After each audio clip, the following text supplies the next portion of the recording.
जय श्री कृष्णा, जय श्री राम, जय श्री राधे राधे, जय श्री महाकाल। इस वीडियो में आपको श्रवण कराएंगे राजा जनक और सुखदेव जी के प्रश्नोत्तर। राजा जनक के उपदेश से सुखदेव जी की शंका का निराकरण, व्यास जी के पास लौटने के बाद उनका विवाह, 4 पुत्र तथा 1 कन्या की उत्पत्ति, कन्या के विवाह और संतान का वर्णन, सुखदेव जी का गृह त्याग और व्यास जी का विषाद, श्री शंकर जी का अनुग्रह, व्यास जी को सुखदेव जी का प्रतिबिंब दर्शन। सूत जी कहते हैं, तदनंतर सुखदेव जी के आगमन का समाचार पाकर राजा जनक अपने मंत्रियों सहित गुरुपुत्र को आगे करके उनके पास गए। उन्हें उत्तम आसन पर बिठाया, भली भांति आओ भगत की, कुशल मंगल पूछा, दूध देने वाली गौ सामने उपस्थित कर दी। सुखदेव जी ने महाराज जनक के किए हुए सत्कार को नियमानुसार स्वीकार किया। राजा से भी उन्होंने कुशल पूछी और उनसे अपना शुभ समाचार कह सुनाया। कुशल प्रश्न होने के पश्चात व्यासनंदन सुखदेव जी सुखदायी आसन पर बैठ गए। उनका चित्त शांत था। तब राजा जनक ने उनसे पूछा, महाभाग, आप बड़े निष्प्रय महात्मा हैं, मुनिवर किस काम से आपका यहाँ पधारना हुआ, बताने की कृपा कीजिए। सुखदेव जी बोले, महाराज, पिता व्यास जी ने मुझसे कहा कि तुम विवाह कर लो, क्योंकि सभी आश्रमों में उत्तम गृहस्थाश्रम ही है, परंतु उनकी आज्ञा को बंधन कारक मानकर मैंने उसे स्वीकार नहीं किया। उन्होंने कहा यह बंधन नहीं है, तब भी मैंने उनकी बात नहीं मानी। मेरा मन विविध कल्पनाओं में उलझने लगा। मेरी मनोवृत्ति को समझकर मुनिवर व्यास जी बोले, तू मिथिला चला जा, शोक मत कर। वहाँ राजा जनक रहते हैं, वे याज्ञिक पुरुष एवं जीवन मुक्त हैं। विदय नाम से उन्हें सारा जगत जानता है। वहाँ वे अकंटक राज्य करते हैं। राज्य का भार संभालते हुए वे माया के बंधनों से मुक्त हैं, परम तेजस्वी पुत्र। फिर तू क्यों डरकर बनवृत्ति स्वीकार करना चाहता है? महाभाग, राजा जनक की स्थिति देखकर अपने मानसिक अंधकार को दूर करके मुझे विवाह कर लेना चाहिए। यदि मेरी बात पर विश्वास न हो तो जाकर उन महाराज से पूछ ले। वे राजा जनक जी तेरे मानसिक संदेह का निराकरण कर देंगे। पुत्र, उन राजा की बात सुनकर शीघ्र मेरे पास लौट आना। महाराज, पिता की आज्ञा मानकर मैं आपकी पुरी में आ गया। आप निष्पाप पुरुष हैं। मैं संसार के बंधन से मुक्त होना चाहता हूँ। मुझे क्या करना चाहिए, यह बताने की कृपा करें। राजेंद्र, तप, तीर्थ, व्रत, यज्ञ, स्वाध्याय, तीर्थवास अथवा ज्ञान, इन साधनों में से किसका आश्रय लेने से मुक्ति सुलभ होती है, यह कहने की कृपा करें। जनक जी ने कहा, सुनिए, मोक्ष मार्ग का अनुसरण करने वाले विप्र को चाहिए कि पहले उसका यज्ञोपवीत संस्कार हो, तब विद्या पढ़ने के लिए वह गुरु के यहाँ निवास करे। वेद और वेदांत का अध्ययन हो जाने पर गुरु को दक्षिणा दे। उसका समावर्तन हो, तब वह विवाह करके गृहस्थाश्रमी बन जाए, मन पर अधिकार रखे। इसके अतिरिक्त दूसरा कोई विधि विधान उसके लिए लागू नहीं होता। संतोष रखे, दूसरों की आशा न करे, मन में पाप को न ठहरने दे, अग्निहोत्रादि कर्म करता रहे, सत्य बोले और सदा पवित्र रहे। गुरु पुत्र और पौत्र हो जाने पर वानप्रस्थ हो जाए। तपस्या करके काम, क्रोध आदि 6 शत्रुओं पर विजय प्राप्त करे। तत्पश्चात पुत्र के पास रहने के लिए स्त्री की व्यवस्था कर दे। न्यायपूर्वक संपूर्ण अग्नियों का अपने में आधान करके 4थे आश्रम में पैर रखे। धार्मिक भावना मन से कभी दूर न हो, चित्त शांत रहे। शुद्ध वैराग्य होने पर ही ऐसी स्थिति बनानी चाहिए। विरक्त पुरुष ही सन्यासी होने का अधिकारी है। यदि विराग नहीं हुआ तो कभी भी सन्यास लेना अनुचित है। वेद की यह सच्ची घोषणा है। मेरी समझ से इसे कोई मिथ्या नहीं बना सकता। सुखदेव जी वेद की आज्ञा के अनुसार 48 संस्कार विहित हैं। उनमें से महापुरुषों ने गृहस्थ के लिए 40 संस्कार बतलाए हैं। साथ ही शम, दम आदि 8 संस्कार मुक्तगामी पुरुष के लिए निश्चित किए हैं। क्रमशः एक आश्रम के नियमों का पालन करके दूसरे आश्रम में जाए, यही आदरणीय पुरुषों की आज्ञा है। सुखदेव जी ने पूछा, बुद्धि में वैराग्य और प्रत्यक्ष ज्ञान एवं परोक्ष ज्ञान का उदय हो जाने पर गृहस्थादि आश्रमों में रहना आवश्यक है या वन में?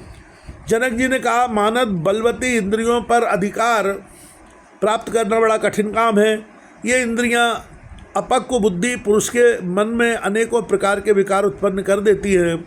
यदि संन्यास ले लेने पर भी काम वासना जाग उठे तो फिर वह पुरुष सुंदर पदार्थ खाने, कोमल सैया पर सोने, इंद्रिय सुख भोगने तथा पुत्र पाने की इच्छा को कैसे शांत कर सकता है। वासनाएं बड़ी दुर्जर है, ये शांत नहीं होती, अतः इनका वेग शांत करने के लिए क्रमशः त्यागी बनना चाहिए। ऊपर सोने वाला तो कभी न कभी गिरता ही है, जो नीचे सोता है उसके गिरने की संभावना नहीं रहती। सन्यासी हो जाने पर भ्रष्ट हो जाए तो फिर उसके लिए कोई मार्ग सहज नहीं है। चींटी पैर से ही वृक्ष के मूल पर चढ़कर डालियों पर चली जाती है और धीरे धीरे सुखपूर्वक फल तक भी पहुंच जाती है। पक्षी कोई विघ्न सामने ना आ जाए इस भय से बड़ी तीव्र गति से चलता है। परिणाम यह होता है कि वह तो थक जाता है और चींटी सुखी होती है। जो भगवत साक्षात्कार से वंचित है वे मन के प्रबल वेग को रोक नहीं सकते, अतः क्रमशः वर्णाश्रम धर्म का अनुसरण करते हुए मन को जीतना चाहिए। गृहस्थाश्रम में रहकर भी सदा शांत रहे, बुद्धि में विकार उत्पन्न न होने दे, आत्मा का चिंतन करें, न लाभ में प्रसन्न हो और न हानि में दुखी हो, प्रत्येक स्थिति में समान रूप से रहे। जो चिंता का विषय हो उसका परित्याग करते हुए विहित कर्म का आचरण करें। भगवत चिंतन की प्रसन्नता हृदय में भरी हुई होना चाहिए, ऐसा जनक जी श्री सुखदेव जी महाराज को उपदेश कर रहे हैं। और वे आगे कहते हैं कि ऐसा पुरुष भवबंधन से निस्संदेह मुक्त हो जाता है। अनग देखो, मैं राज्य करते हुए भी जीवन मुक्त हूँ, मैं इच्छानुसार कर्म कर लेता हूँ, किंतु कोई भी कर्म मेरे बंधन का कारण नहीं बन पाता। अनग जिस प्रकार भांति भांति के भोगों को भोगता हुआ तथा अनेकों कार्यों को करता हुआ भी मैं समान रहता हूँ, ठीक वैसे ही तुम भी मुक्त होने की चेष्टा करो। बंधन में डालने वाला जो प्रत्यक्ष कारण है उसे मैंने बता दिया। जिस कारण की सत्ता ही नहीं है वह बांध कैसे सकेगा। पांचों तत्व और फिर उनके गुण ये सब केवल दिखते हैं, इसकी वास्तविक सत्ता नहीं है। विप्र आत्मा अचिंत शुद्ध स्वरूप और निर्लेप है, वह केवल अनुमान से जाना जाता है, कभी प्रत्यक्ष नहीं होता। फिर वह बंधन में कैसे आएगा। दुर्जर सुख और दुख के अगाध सागर में डुबोने वाला यह मन ही है। इसके शुद्ध हो जाने पर सभी इंद्रियों में विकार का अभाव हो जाता है। चाहे कोई संपूर्ण तीर्थों में बार बार जाए और गोता लगाए, परंतु जब तक मन में पवित्रता नहीं आती तब तक उसका सब कुछ किया कराया व्यर्थ है। परंतु तब मनुष्यों को बंधन में डालने और मुक्त करने में देह, जीवात्मा और इंद्रियां कोई भी कारण नहीं है, केवल मन ही उन्हें मुक्त करने और फंसाने में निमित्त बनता है। आत्मा तो सदा शुद्ध और मुक्त स्वरूप है, वह किसी प्रकार भी बंधनों में नहीं फंसता। बंधन और मोक्ष तो मन में रहते हैं, मन शांत रहा तो बंधन और मोक्ष की सत्ता स्वयं शांत हो जाती है। शत्रु, मित्र और उदासीन आदि सभी भेद मन में रहते हैं। आत्मा एक है, मनुष्य यदि द्वैत बुद्धि ना करे तो भेद की संभावना कैसे हो। जीव ब्रह्म स्वरूप है, मैं वही नित्य ब्रह्म हूँ, इसमें कुछ भी विचारणीय नहीं है। जगत में अविद्या फैली है, इसी से जीव और ब्रह्म में भेद बुद्धि की प्रतीति होती है। महाभाग यह अविद्या विद्या से अर्थात ब्रह्म ज्ञान से शांत होती है। अतः विवेकी पुरुष को चाहिए कि विद्या और अविद्या के विषय में भली भांति जानकारी प्राप्त कर ले। धूप में रहे बिना छाया के सुख का अनुभव कैसे हो, ऐसे ही सामने अविद्या आवे बिना विद्या की महत्ता कैसे जानी जा सकती है। गुणों में गुणों का, भूतों में भूतों का तथा विषयों में इंद्रियों का रहना स्वाभाविक है, फिर इसमें आत्मा का क्या दोष है। सबके पालनार्थ वेदों में मर्यादा स्थापित कर दी गई है। अनग यदि पुरुष उसके अनुसार न चले तब तो नास्तिकों के विचार के अनुसार धर्म की सत्ता ही उठ जाएगी। धर्म के नष्ट हो जाने पर वर्ण व्यवस्था भी स्थिर न रह सकेगी। अतः वेद के बताए हुए मार्ग से चलने वाले ही कल्याण के भागी होते हैं। श्री सुखदेव जी ने कहा, महाराज मेरा हृदय इस संदेश से अलग नहीं हो पाता कि जिसके चारों ओर माया का विस्तार है उसकी स्पृहा कैसे शांत हो सकती है। शास्त्र का ज्ञान एवं नित्य और अनित्य वस्तु का विवेक होने पर भी मनुष्य का मन मोह में फंसा ही रहता है, फिर वह मुक्त कैसे हो सकता है। केवल शास्त्रीय ज्ञान में इतनी शक्ति नहीं है कि उसके प्रभाव से हृदय का ज्ञान दूर हो सके। जैसे दीपक की चर्चा से अंधकार में कोई कमी नहीं होती, राजेंद्र विज्ञ पुरुषों का वक्तव्य है कि संपूर्ण प्राणियों के साथ सदा मैत्री होनी चाहिए, किंतु यदि वह ग्रस्त है तो इस कर्तव्य का पालन कैसे कर सकेगा। राजन, धन की, राज्य सुख की तथा संग्राम में विजय पाने की अभिलाषा आपके हृदय में बनी है, तब आप जीवन मुक्त कैसे हुए। आप चोर में चोर बुद्धि तथा तपस्वी में साधु बुद्धि रखते हैं। अपने और पराये का ज्ञान आपको है ही, फिर आप में विदेयता कैसी? राजन, कड़वे, तीखे, खट्टे एवं कसैले आदि रसों का तथा अच्छे बुरे का ज्ञान आपको है ही, अतः अच्छे कामों में आपका मन रमता और बुरे कामों की ओर जाता नहीं। महाराज, जागृत, स्वप्न, सुषुप्ति आदि तीनों अवस्थाएं समयानुसार आपका साथ देती हैं। फिर आप में साम्यावस्था की क्या संभावना रही?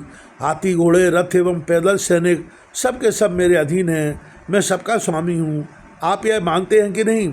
राजन, आप मधुर पदार्थ को प्रसन्नतापूर्वक खाते हैं। स्वाधीन भोजन में वैसी प्रसन्नता नहीं रहती। तब फिर माला और शर्त में आपकी समान दृष्टि कहाँ रही? महाराज, विमुक्त तो वह हो सकता है जिसकी मिट्टी के ढेले, पत्थर और सुवर्ण में समान दृष्टि है, जो सब में एक बुद्धि रखता है तथा संपूर्ण प्राणियों के हित साधन में लगा रहता है। अतः मेरा मन क्षण भर के लिए भी घर एवं स्त्री आदि में रमना नहीं चाहता। एकांत में रहकर इच्छाओं को शांत करके शानंद समय व्यतीत करूं, यही मेरी बुद्धि निर्णय कर रही है। मैं किसी का साथ न करूंगा। ममता मन से अलग रहेगी। फल मूल पत्ते जो कुछ मिलेगा खा लूँगा। सुख दुख के अनुभव से अलग रहूँगा और किसी वस्तु का संग्रह नहीं करूँगा। सदा शांतिपूर्वक मृग की भांति विचरण करूँगा। राजन, जब मेरे मन में वैराग्य का उदय हो गया और सभी सुख दुख आदि गुण शांत हो गए, तब घर, धन और सुंदर स्त्री से मुझे क्या प्रयोजन है? आप अनेकों आसक्तियों से युक्त तरह तरह की बात सोचते रहते हैं और कहते हैं कि मैं जीवन मुक्त हूँ। मुझे तो आपका यह व्यवहार दम्भी जान पड़ता है। राजन, कभी शत्रु विषयक, कभी धन विषयक और कभी सेना विषयक चिंता आपके मन को घेरे रहती है। आपकी तो बात ही कौन सी है? जो मुनिगण सूक्ष्म भोजन करके अपने व्रत में अटल हो वन में तपस्या करते हैं और जानते हैं कि संसार मिथ्या है, वे भी इस जगत जाल में फंस जाते हैं। राजन, आपके कुल में उत्पन्न होने वालों का विदेह नाम ही रख दिया जाता है। इसे आप बिल्कुल विपरीत बात समझ लीजिए। जैसे किसी मूर्ख का नाम विद्याधर, अंधे का नाम दिवाकर और दरिद्र का नाम लक्ष्मीधर रख दिया जाए तो उनके ये नाम अनर्थक ही हैं। जनक जी ने कहा, दुजबर, तुमने बात बिल्कुल सच्ची कही है, इसमें कुछ भी झूठ नहीं है। तब भी सुनो, मेरे गुरु व्यास जी एक आदरणीय पुरुष हैं। माना तुम उनके पास न रहकर वन में जाना चाहते हो, पर वहाँ भी तो मृगों से तुम्हारा संबंध होगा ही, यह बिल्कुल निश्चित है। जब पंच महाभूतों से कोई भी स्थान रिक्त नहीं है, तब तुम वहाँ निस्संग कैसे रह सकोगे? मुने, भोजन की चिंता तो कभी साथ छोड़ नहीं सकती। फिर तुम निश्चिंत कैसे हुए? जिस प्रकार वन में रहते हुए भी तुम्हें अपने दंड और मृगचर्म की चिंता लगी रहती है, वैसे ही मुझे अपने राज्य की चिंता है। तब हम दोनों की चिंता समान रही या नहीं, बल्कि दूर देश में जाने के कारण तुम्हारा मन अधिक चिंतित रहेगा। मेरे मन में संदेह की कल्पना भी नहीं है। ऐसा जनक जी एवं श्री सुखदेव जी के मध्य संवाद चल रहा है। आगे जनक जी और सुखदेव जी का संवाद श्रवण कीजिएगा। बड़ा रोचक संवाद है, आपको अच्छा लगेगा, ज्ञान भी प्राप्त होगा। मैं सब तरह के संकल्प विकल्पों को त्याग चुका हूँ। मुझे सर्वथा सुख से खाता और सुख से सोता हूँ। जगत मुझे बांध नहीं सकता। मैंने निश्चित धारणा बना ली है, अतः मैं सभी समय सुखी रहता हूँ और मैं जगत जाल में फंस गया हूँ। इस शंका का तुम्हें निरंतर दुखारणम में डुबाया करती है। इसलिए अब सजग हो जाओ। इस चिंता का परित्याग करके सुखी होना अपना परम कर्तव्य है। यह देह मेरी है, यही बंधन, और यह देह मेरी नहीं है, यही मुक्तता है। ऐसे ही धन, ग्रह और राज्य में जो अपनी ममता स्थापित कर दी जाती है, वही निश्चय बंधन है। ममता ना हो तो कहीं कोई बंधन नहीं। बंधन शरीर तथा घर में नहीं है, यह तो अहंता ममता में है। सूत जी कहते हैं, जनक जी का उपर्युक्त कथन सुनकर सुखदेव जी का मन मुग्ध हो गया। उनकी शंकाएं नष्ट हो गई। उसी क्षण जनक जी ने से आज्ञा लेकर वे व्यासाश्रम को चल पड़े। पुत्र को आते हुए देखकर व्यास जी के सुख की सीमा न रही। उन्होंने सुखदेव जी को गोद में बिठा लिया, मस्तक छूंगा, फिर उनकी कुशल पूछी। इसके बाद सुखदेव जी अपने पिता के पास ही उनके सुंदर आश्रम पर रहने लगे। वे वेदाध्ययन में सफलता पा चुके थे। संपूर्ण शास्त्रों का सम्यक प्रकार से अध्ययन किया था। राज्य करते हुए भी जनक जी की जो स्थिति थी, उसे देखकर सुखदेव जी के मन को बड़ी शांति मिली। अब पिता के आश्रम पर रहना उन्हें अभिष्ट हो गया। पितरों की एक सौभाग्यवती कन्या थी। उस सुंदरी कन्या का नाम पीवरी। पथ के पथिक होते हुए भी सुखदेव जी ने उसे अपनी पत्नी बनाया। उस कन्या से उन्हें 4 पुत्र हुए। सुखदेव जी व्यष्टि शरीर को समष्टि में मिलाकर आकाश में चले गए। उस पर्वत के शिखर पर अब तक भी स्पष्ट उत्तर सुनाई पड़ता था। व्यास जी का विलाप बंद न हुआ। वे शोक के उमड़े सागर में डूब रहे थे। मुख से पुत्र पुत्र की करुणा ध्वनि निकल रही थी। मन पर विरह का बादल मंडरा रहा था। उनकी स्थिति देखकर भगवान शंकर वहाँ पधारे और उन्होंने उनको समझाना आरंभ किया। व्यास, तुम शोक मत करो। तुम्हारा पुत्र सुखदेव योग शास्त्र का प्रकांड विद्वान है। उसे वह उत्तम गति सुलभ हुई है जिसे अकृतात्मा कभी पा ही नहीं सकते। तुम तो स्वयं विज्ञ पुरुष हो, अतः सुखदेव जी के विषय में तुम्हें कुछ भी चिंता नहीं करनी चाहिए। अनग ऐसे योग्य पुत्र की प्राप्ति तो तुम्हारी कीर्ति विस्तृत हो गई। व्यास जी ने कहा, देवेश, मैं क्या करूं, विवश हो गया हूं। पुत्र को देखने से अतृप्त मेरे नेत्र अब भी उसे देखने के लिए झटपटा रहे हैं। महादेव जी बोले, तुम्हारे पुत्र की को अत्यंत मुग्ध करने वाली छाया तुम्हें निकट ही दिखाई पड़ेगी। महान तप करने वाले मुनिवर, उस प्रतिबिंब को देखकर अपना चित्त शांत कर लो। सूत जी कहते हैं, फिर तो सुखदेव जी का परम प्रकाशमान प्रतिबिंब व्यास जी को दिखाई पड़ने लगा। मुनि को वर देकर भगवान शंकर वहीं अंतर्ध्यान हो गए। उनके अंतर्ध्यान होने के पश्चात व्यास जी ने अपने आश्रम पर चले आए।